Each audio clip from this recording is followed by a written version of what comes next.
Taman Nasional Danau Sentarum yang terletak di hulu Sungai Kapuas merupakan kawasan lahan basah terunik di dunia. Kawasan danau seluas 132.000 hektar ini terdiri dari 80 danau besar dan kecil yang bersifat musiman dan bergantung pada debit air Sungai Kapuas. Pada musim hujan dan air Sungai Kapuas meluap, kedalaman air di kawasan ini dapat mencapai 12 meter. Sementara pada musim kemarau, permukaan air dapat surut mencapai dasarnya.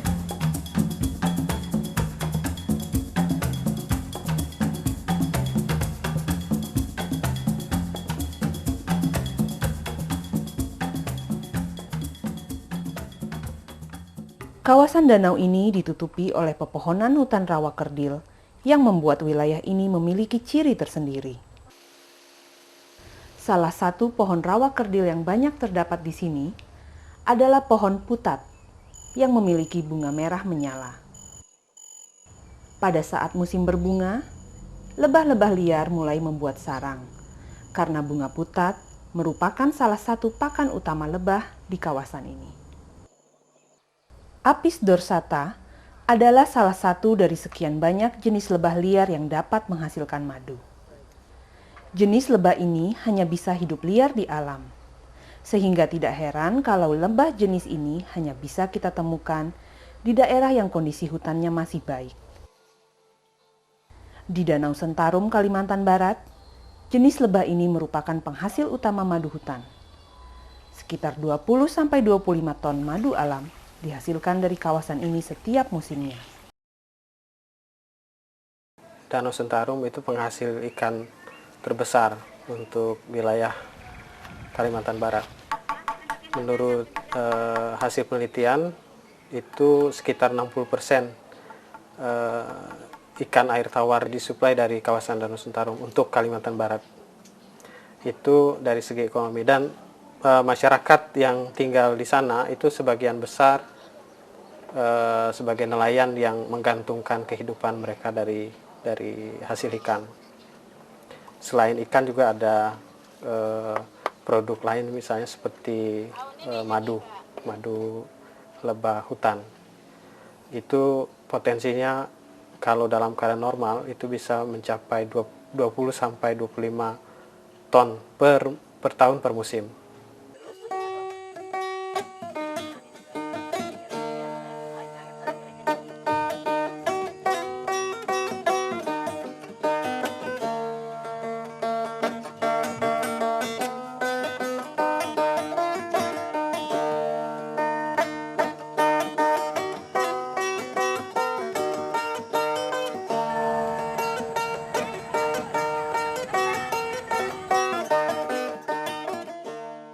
Mayoritas penduduk di Danau Sentarum adalah masyarakat suku Melayu dan Dayak Iban yang kehidupannya sangat bergantung pada sumber daya alam yang ada di sekitar danau.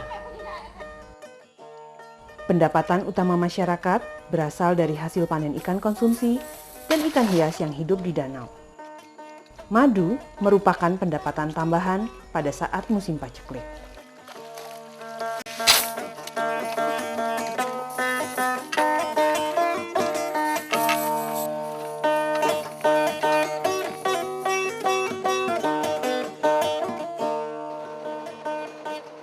Berdasarkan habitat hidup lebah, terdapat 3 cara pemanenan madu di kawasan ini, yaitu lalau, repak, dan tikung. Lalau adalah istilah yang diberikan untuk tempat bersarang lebah Apis dorsata yang terletak pada pohon besar. Biasanya dalam satu pohon terdapat 10-50 sarang dengan ketinggian sarang antara 15-30 meter dari permukaan tanah. Setiap tahun, lebah-lebah liar ini biasanya kembali bersarang di lalau. Pohon madu ini biasanya dimiliki oleh seseorang dan bisa diwariskan. Akan tetapi pada saat ini pohon lalau sudah semakin jarang, habis dirambah oleh penebangan liar.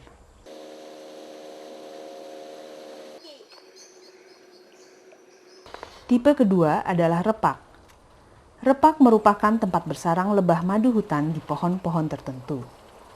Akan tetapi, di repak biasanya hanya dihuni oleh satu koloni sarang. Tidak setiap tahun lebah-lebah ini membuat sarang di Repak. Dan berbeda dengan lalau, Repak tidak ada yang memiliki. Siapa yang pertama kali menemukannya, dialah yang memiliki dengan cara memberi tanda di pohon. Yang terakhir adalah tikung.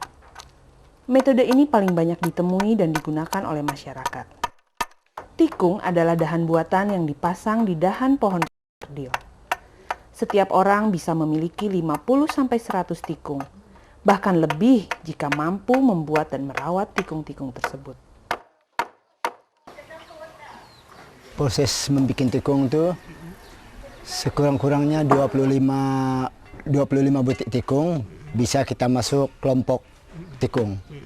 Ya, jadi setelah itu baru kita berangsur-angsur membuat 10, 5 atau 3 ataupun berapa kemampuan kita dalam 1 tahun. Jadi saya ambilkan kayu tembusuk di hutan pakai kampak dan saya langsung bikin sejenis tikung dengan selamanya 1 jam selesai. Jadi setelah itu saya pasang ke pohon di tepi danau. Para petani lebah di kawasan ini diatur oleh sebuah sistem adat yang dibuat dan disepakati bersama di antara warga. Sistem ini dikenal dengan istilah periau, yang berfungsi sebagai lembaga adat untuk petani lebah.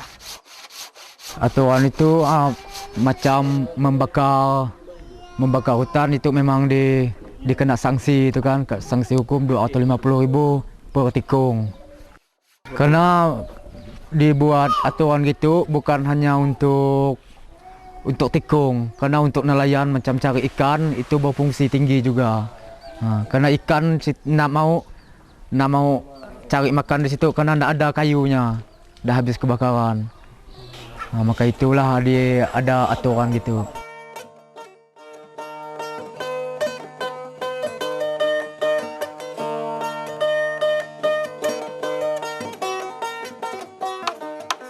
Aturan-aturan dalam sistem periau dibuat bersama untuk menghindari perselisihan antar petani dan juga menjaga agar tidak terjadi kerusakan pada daerah pemasangan tikung. Dengan hanya menggunakan peralatan sederhana, Pak Hamdan membuat tikung. Tikung dibuat agar menyerupai dahan pohon. Pada bagian ujung tikung dibuat tempat penyangga berbentuk huruf U agar tikung tersebut bisa dipasang. Ada hal yang penting juga untuk diketahui.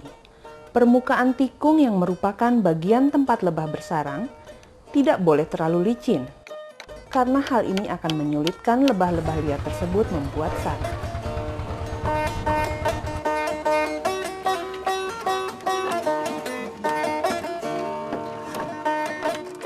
Tikung yang telah selesai dibuat dibawa ke daerah pemasangan tikung.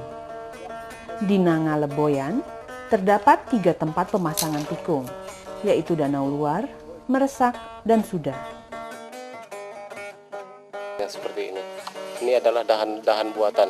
Dahan buatan sebenarnya lebah itu suka di mana saja atau di dahan-dahan di pohon kayu. Dia bisa hinggap, tapi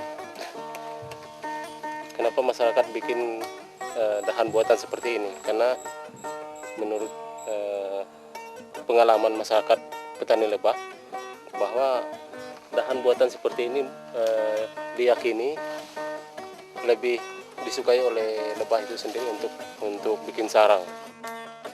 Waktu memasang di pohon itu kita pilih dahan yang cukup kuat untuk pemasangan tikung itu sendiri, supaya pada waktu lebah hinggap di tikung yang dibuat itu dahan buatan, mereka tidak akan terganggu atau tidak akan khawatir dengan misalnya bahaya-bahaya seperti gangguan dari kalau pada waktu musim angin misalnya. Jadi mereka yakin merasa aman untuk bikin sarang di pohon buatan. Pemasangan tikung tidaklah rumit. Hanya pemilihan tempat pemasangan yang tepat merupakan hal kunci agar lebah-lebah hutan mau membuat sarang di tikung tersebut. Selain itu, tikung harus dirawat dan dibersihkan, baik dengan cara memangkas dahan-dahan yang menutupi tikung, membersihkan bekas-bekas sarang lebah yang lama, dan juga sarang semut yang biasanya selalu ada di tikung. Sebelum lebah itu datang, diperkirakan musim lebah akan tiba. Jadi sebelum itu perlu ini tikung-tikung yang udah dipasang perlu disiangi atau dibersihkan tempatnya. Maksudnya supaya lebah itu tidak merasa takut hinggap di tikung.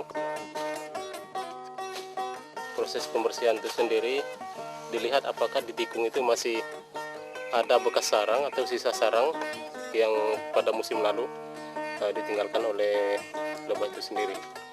Kemudian kalau masih ada bekas-bekas sarang tersebut dibuang, dibersihkan, dan kemudian juga mungkin ada sarang-sarang semut yang biasanya bersarang di tikung.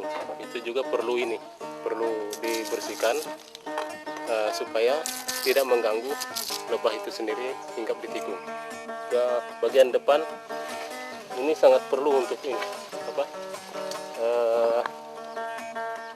memancing supaya lebah itu suka hinggap di tikung. Karena kalau bagian depan itu akan gelap, maka lebah kesulitan hinggap di tikung.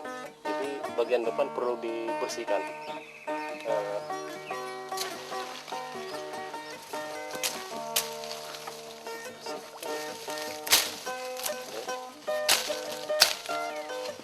Kesulitan.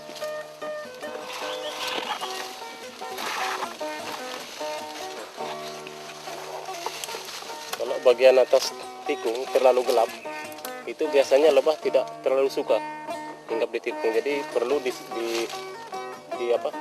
dijarangi sedikit ranting-ranting ataupun dahan yang ada di atas tikung.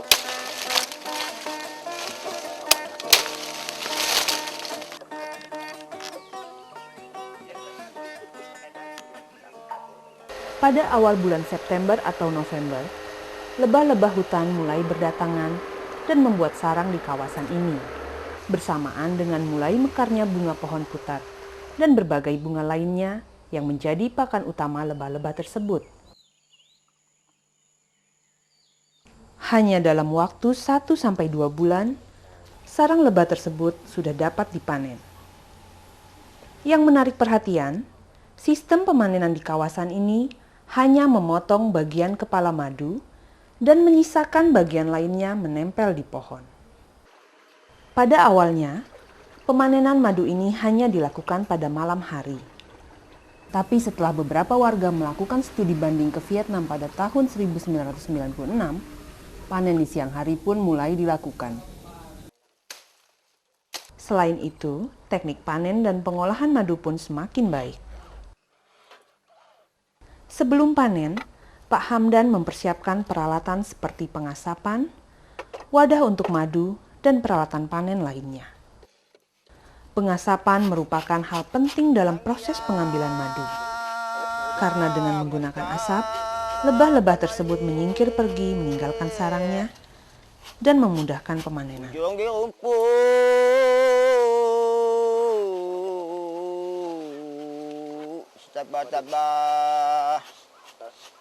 Ujagaan wan ini esni ang tali kami ngulur lindang bunga lindang kabaca ucari nuan kayu 1000 nama patah jarum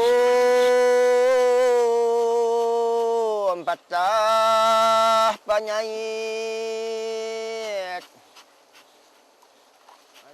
Untuk menjaga keberlangsungan hidup lebah-lebah hutan tersebut, masyarakat Danau Sentarum merubah cara panen mereka. Dahulu mereka mengambil semua sarang madu, namun sekarang mereka hanya memotong bagian kepala yang mengandung madu. Selain itu, masyarakat juga menyisakan sedikit madu yang terletak pada sisa sarang yang tidak dipanen, yang fungsinya sebagai cadangan makanan lebah-lebah tersebut jika musim bunga berakhir. Dengan cara panen seperti ini, anak-anak lebah bisa tetap hidup sampai mereka dapat terbang meninggalkan sarang. Udah kunyit, namakit, upaya lucak, ulutan punak, umengkam, nuan dalam lu sekayam.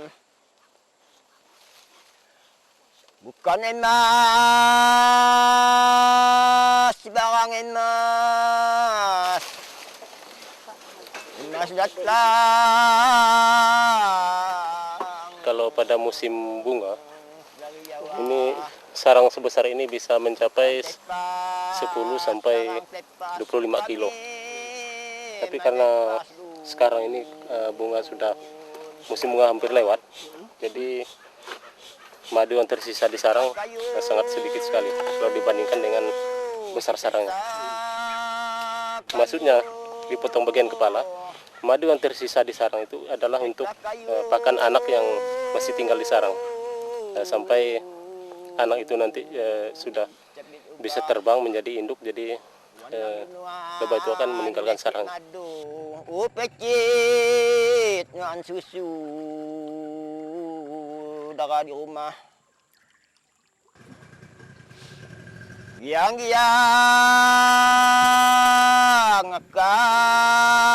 kaganali ujung di rumput tabah-tabah ujagaan wanini. Untuk mendapatkan kualitas madu yang bersih, maka setelah panen dilakukan penyaringan untuk memisahkan madu dari kotoran. Pada umumnya, para petani madu hutan di tempat-tempat lain langsung memeras madu dari sarangnya dengan menggunakan tangan. Saat waktu pemisahan madu dengan sarangnya, dengan lilin, bagian lilin, ini sebelum memotong bagian sarang, terlebih dahulu harus dibuka pipa madu. Jadi maksudnya itu supaya madu yang ada di dalam pipa ini bisa keluar. Jadi saat pemotongan, cara memotong itu harus dipotong, harus memotong, bukan membelah. Jadi kalau membelah itu tidak semua pipa itu bisa kena pisau. Waktu kita memotong, memisahkan madu dengan lilin, kita juga langsung di situ membersihkan madu. Ada sampah-sampah yang melekat di bagian sarang, itu kita bersihkan, kita pisahkan dulu, kemudian baru memotong. Dan juga kalau bisa itu pakai sarung tangan supaya madu itu betul-betul terjamin kebersihannya.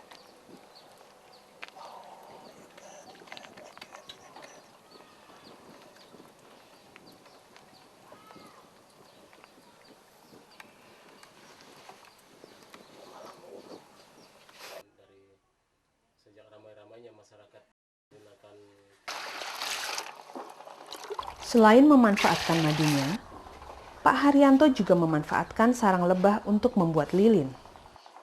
Lilin yang dihasilkan berbeda dengan lilin yang biasa dijual di pasaran, karena wangi lilin ini sangat khas, wangi madu. Selain dari madu, yang kita bisa manfaatkan dari lebah yaitu sarang lebah, yaitu bagian lilin. Adapun proses pembuatan lilin, setelah madu itu terpisah dari lilin, dari sarang lebah, kemudian bekas sarang lebah itu sendiri dimasukkan ke dalam satu wadah yang nantinya akan dipanaskan di atas air yang sudah disiapkan. Wadah lilin dimasukkan ke dalam air kukusan, kemudian ditunggu lebih kurang 1 jam sampai lilin tersebut akan meleleh sendiri.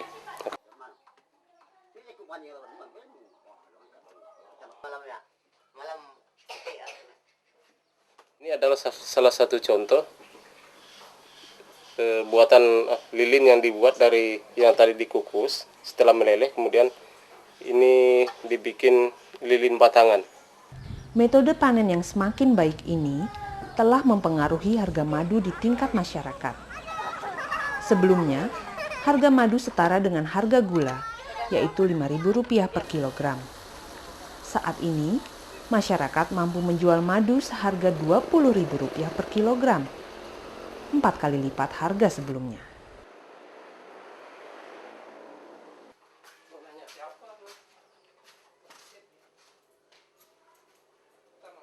Pengemasan hasil akhir madu dari kawasan ini masih dilakukan di Sekretariat Riak Bumi di Kota Pontianak.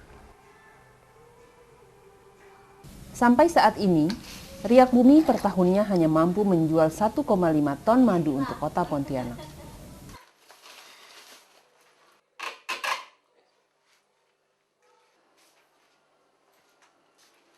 Dari hasil pengamatan kita selama setahun 2 tahun yang lalu, dalam tahun yang lalu kita bisa menjual 1,5 ton, hanya itu. Nah,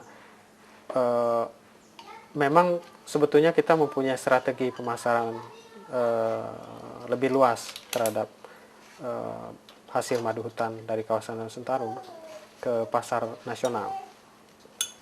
Oleh karena itu, kita melakukan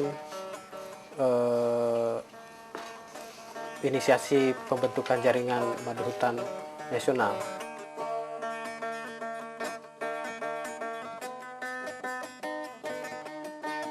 Kelebihannya, rasa madu aslinya itu lebih terasa. Nah, dibanding kalau kita beli madu yang biasa gitu di tempat lain.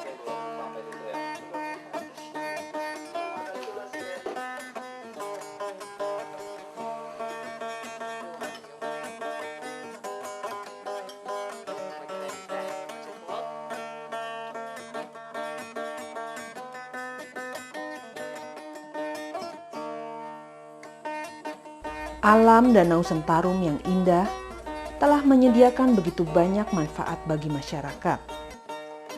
Pada saat air danau surut, ikan air tawar berlimpah ruah. Dan sebaliknya pada saat air danau meluap dan hasil panen ikan menurun, maka panen madu hutan menjadi salah satu penghasilan tambahan. Ancaman keberadaan madu alam di kawasan ini sangat besar. Illegal logging yang sangat marak telah banyak merugikan masyarakat. Pohon-pohon lalau menjadi sasaran empuk para penebang liar. Hampir setiap hari kawasan ini dilewati oleh rakit kayu yang menuju Pontianak atau Malaysia melalui Lanjak. Selain itu, kebakaran hutan merupakan ancaman terbesar kedua setelah penebangan liar. Kebakaran bisa menyebabkan berhentinya produksi madu hutan, seperti yang pernah terjadi pada tahun 1997 saat kebakaran besar melanda daerah ini. Hal ini memberikan dampak yang sangat buruk pada produksi madu, di mana lebih dari 3 tahun produksi madu dari kawasan ini terhenti. Dengan membeli madu hutan dari kawasan Taman Nasional Danau Sentarum, itu secara tidak langsung kita berkontribusi terhadap penyelamatan kawasan Taman Nasional Danau Sentarum. Karena kita secara tidak langsung membantu masyarakat dari kawasan Danau Sentarum untuk menjaga kawasan Danau Sentarum, karena masyarakat mendapatkan insentif dari memelihara kawasan hutan mereka.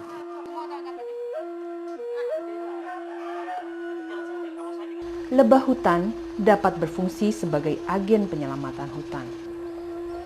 Kehidupan mereka sangat tergantung pada kondisi hutan. Dan manusia juga yang akan memanfaatkan hasil dari sebuah siklus kehidupan lebah-lebah hutan ini. Kesadaran masyarakat untuk menjaga kawasan yang indah ini merupakan kunci utama agar alam tetap menyediakan sari kehidupan bagi manusia yang hidup di dalamnya. Kayu 1000 nama.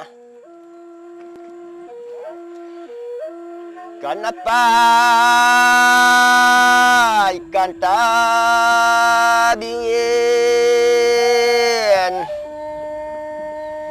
Ikan tabirin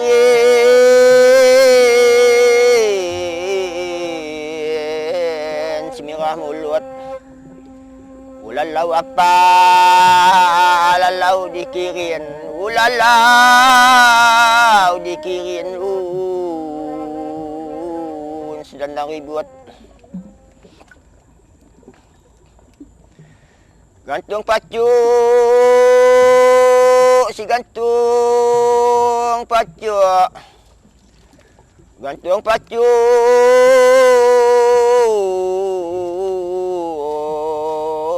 Yang mengurai wanang dinuan sintak terkejut kami ngunsai en masurai mas babansai uen mas palinggang lun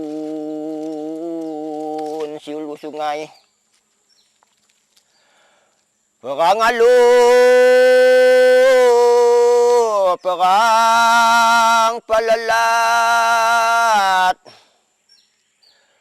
perang dilengkung